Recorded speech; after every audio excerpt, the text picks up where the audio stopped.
Help! Oh, Splinter Snake here with another figure review. Today we have got playing on your YouTube, Mattel, Batman Unlimited, Batman Arkham Origins, Deathstroke.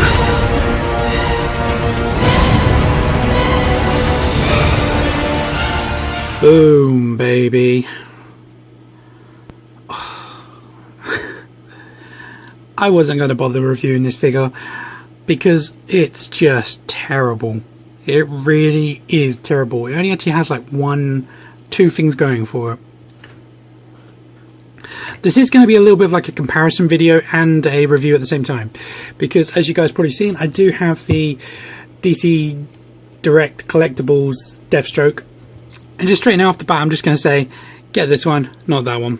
This one, not that one. This one is terrible. Just terrible. This one is amazing and one of the best figures that DC Collectibles has actually released. But we'll go into a comparison in a bit. Bye bye. So, why is this figure so terrible? One of his accessories is god awful. His articulation is god awful. His paint job is very lacking. The sculpt is okay in parts, but just not there in other parts. It's just, to me, I could deal with the rest of it. It was the articulation that killed it for me. You guys know I'm such a stickler for good articulation, and these figures have promise, but this one just fell so short from the tree. He comes with a total of 3 accessories: the sword, the pistol, and the machine gun. And I think this is an X8. That's what I want to say. X8 gun. I cannot remember off the top of my head. It is one of my favourites, so ironically, but for life I can't think what it is. So let's have a close look at his accessories and the figure. Okay, so the sword. It's not a terrible length. It's very, very skinny.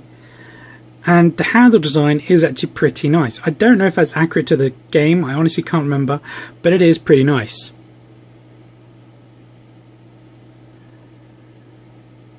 But it's thermoplastic, whereas the only problem with this sword is the collectibles one is the handle is a softer rubber, which made it a bit difficult getting in and out. And as you can see, this one is wider and it's longer. They're roughly the same. Well, it's even got a bigger handle, but this one does have more paint apps, and they are similar in design. This one has a bigger hilt, but I honestly cannot remember which one's more game accurate. It's been a while since I played the game, but this is the one that comes with it. His pistol. On this side you have China, and it's got 3 colours: the gunmetal grey, the black and the silver. On this side you have this hunking piece of plastic sticking out, which looks like it shouldn't be removable, but they chose to make it removable. Whoops. But give you a hunking bit of plastic sticking out. Now this to me looks like the Colt M1911, whereas one that comes with the collectibles one is a Desert Eagle. I don't remember which one he uses, but this is a really nice Desert Eagle. This is a blah, just blah blah. The detail is very lacking. The China and the chunk just ruin it. That, and you've got 2 bullet escapes. Exit, I can't think they're called. Shaft exits, whatever they're called. But, I'll show you this on him in a bit. I'll show you all the weapons, but just. And then a saving grace is, like I said, the X8. This is actually pretty well done. It's got some nice enough sculpt to it. It's pretty accurate as well, but I don't recall him ever seeing it use it in the game. So nice addition, but it is nice. To be honest, I'd like to keep this, but I'm selling the whole lot already. I've sold. I just need to post it. I figured before I chuck it in the post today, I'll do a quick review. Wow, this is bent. Didn't even notice that. As you can see, it's quite a softer. Wow, didn't even notice that. But it does hold this fine, and it's probably the saving grace of the entire figure, to be honest. And it's good, but it's not even all that. Okay, the figure. Now, this thing does have some pretty decent sculpt. Like the shoulder pad has a little bit of like battle damage detail here. You've got the ammunition here, and the chest armor's pretty good. The leg armor's okay. The sculpt is okay.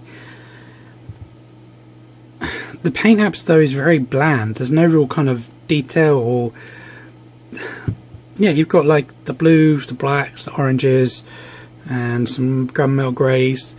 But if I just put him here, and if I can get him in, I've got to kind of go further back. I mean, look, you've got all this speckled stuff, you've got weathered on the belt, you've got great detail and great paint apps and a lovely metallic blue, which is what he had in the game. This one just it's a nice kind of grey, kind of blue colour.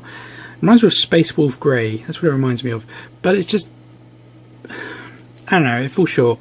But you got the sculpt here of the torso, the armour, the belts, the pockets, the armour plating on his legs, his boots, it's all there.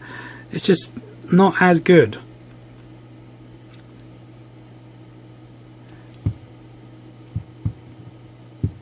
Okay, so his weapons.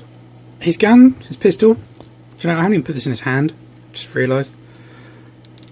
I was kind of just so shocked by it, I just kind of put it away. Yeah, he holds that fine in his hand. It looks okay from this angle. And then you've got this lovely, I'm trying to show you the chunky bit. And you see there's a hole just there. Not exactly rocket science. And then there's a gun just floating. Let's do a comparison. Gun, holster, in. Blurry. There you go. Okay, the sword. The thing about this holster is it's hollow. You can see there. So when you get the sword, and to put the sword in, it kind of only really goes in this hand and it's loose. Doesn't really go in this hand at all. See? It's just too big. So you can only really hold it in this hand loose. And then when you put it in, obviously you've got to make sure the curve is facing that way to match the line of it. Not that it really matters, because it doesn't actually go, only goes in that far. You can push it all the way down, but then you're just kind of going to stretch and bend it like that. See, that's not good. So you need to keep that part out. And the blade, get the gun out of the way, and the tasks out of the way, you can see it's just there.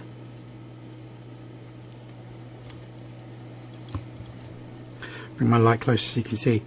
See? So you've got all this extra room, you've got this massive sheath which is pointless. And it's hollow. You shouldn't be able to do that. Okay, it's this one. This one's not hollow. This is a solid plastic. Grab the sword. This sword goes this way. And you can push it right up to the hilt. So if I take it out and put it there, you can see that pretty much all of it is used. So that's a solid plastic piece, so that's better quality. Oh, and I think you can hold it in both hands. This hand's a bit loose. Whoops. It's like I said, that rubber handle likes to bend. I don't want to snap it. There you go. You can hold it in that one, fine. Okay, final accessory is his gun. He holds it fine, as you saw at the start of the video.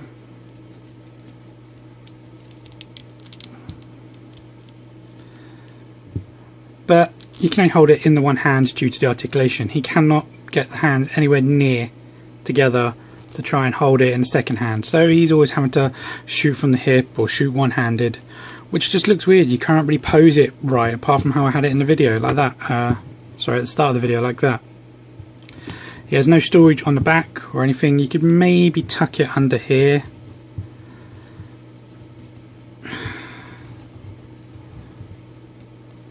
But no, there's nothing.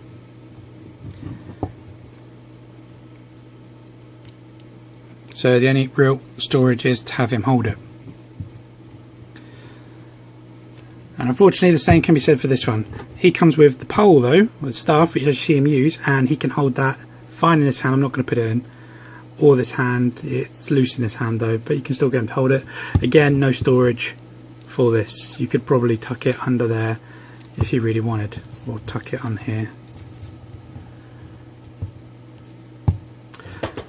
Okay, for articulation, the head is on a ball and it can go up that much, down that much, left, no left or right, and you can rotate it around full 360 degrees. And these things, they are softer plastic, but they're still quite firm, to be honest. See, they're kind of springing back. As for the DC Collectibles one, the head can go up that far, down that far. You can get some left to right from it, and you can rotate from there to there. Shoulders are on ball discs. They can go around 360 degrees. They can go up that far. Then you have no bicep rotation. You have an elbow rotation 360 degrees. Then a single bend in the elbow of that. And of course, the more you go around, the less you get. And then a cut in the wrist. Same on the other side. Shoulders are on ball discs. They can go around 360 degrees. They can go up that far. And there is a cut just here, so you can rotate that around 360 degrees. Single bend in the elbow of that much. A wrist rotation, and then a pivot from there to there. He has no torso articulation whatsoever. He has a waist cut 360 degrees. You kind of have to work with the holster though, or the sheath rather. He has a ab crunch, so you can bend that much forward and that much back. He has a waist rotation there to there. He has T-cut hips and can do a Spartan of that and a split kick of that. Due to the firmness of this sculpt though, you can only bring that leg forward. This one can go a bit further. He then has a single bend in the knee of just that. That is as far it goes. And then there's a rotation at the bottom of the knee, so you can rotate that around from there to there. If you do it straight, you can do 360 degrees. He then has an ankle point from there to there, and then he has a rotation going straight down into the foot. So if you angle it, it's just, you're never going to do that kind of angle. T-cut hips, so you can do a Spartan of that and a split of just that. His armour, you probably could go further, but his armour does hinder it. He has upper thigh rotation. The armour rotates around the actual trousers. Then he has a double bend in the knee. Then he has an ankle point from there to there, and you can do the ankle pivot. Okay, size comparison. Deathstroke stands at 6 1/4, actually more like 6.5 inches tall. Next to the Mattel Batman Arkham City Batman and the DC Direct Arkham City Batman, slightly modified.